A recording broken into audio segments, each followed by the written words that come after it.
For Creamer Media's Polity, I'm Shannon de Rehove. Lizette Lancaster of the ISS joins me to discuss what increasing political violence could mean for South Africa's future democracy.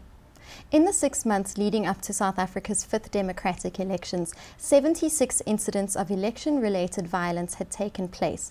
What drives election violence in South Africa?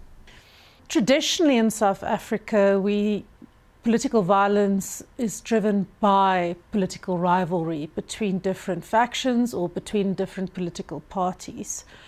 We saw this especially in the run-up of the 1994 first democratic elections, where thousands of people lost their lives during political violence to the run-up of that election.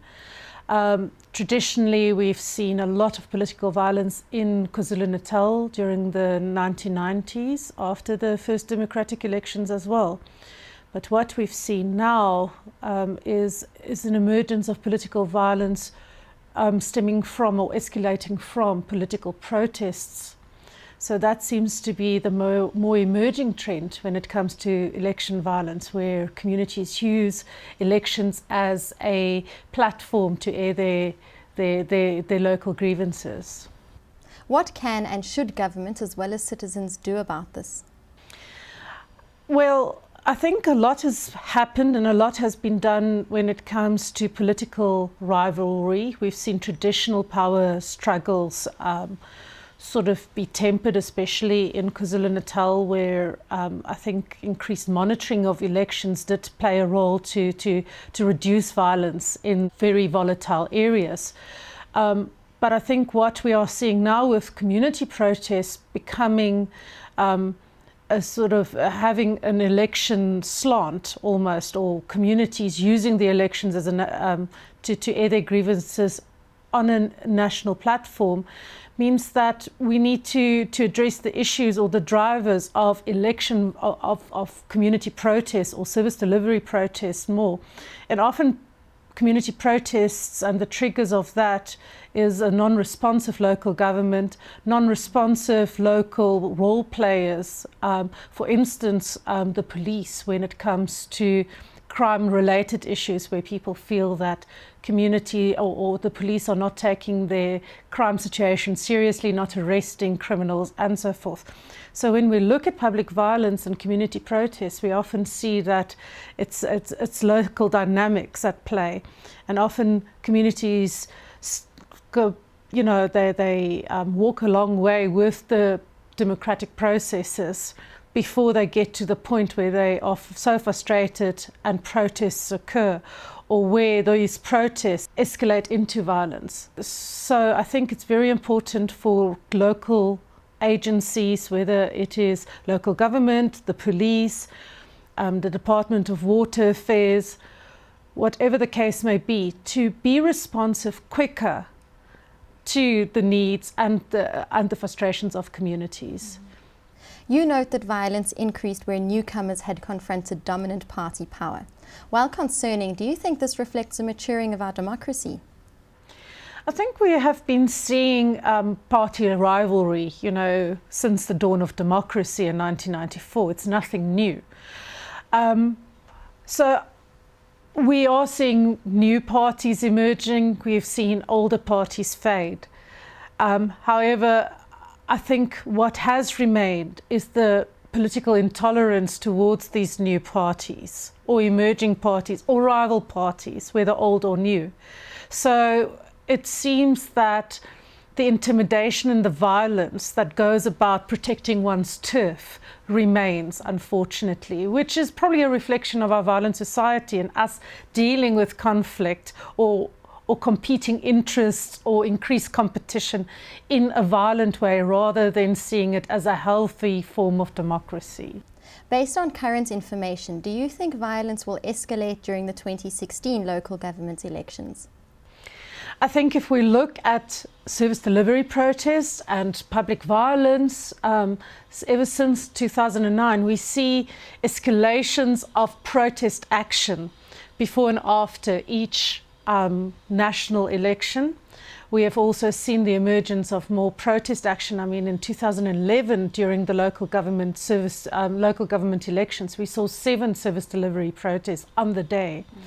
This year, with the 2014 national elections, we saw more of about 5 protests on the day of elections. So when we look at the 2016 elections and we look at local government elections, I think we see more at stake for ward councillors.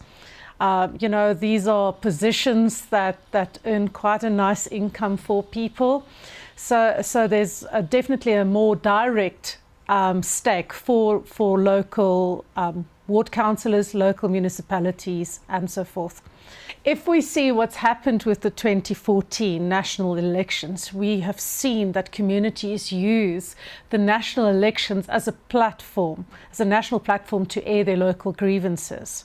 So one can expect that when the 2016 local government elections come around, these same communities and many others would find a voice in these elections to sort of air those same grievances and potentially even further grievances if the government does not learn to be more responsive during this period leading up to the 2016 elections.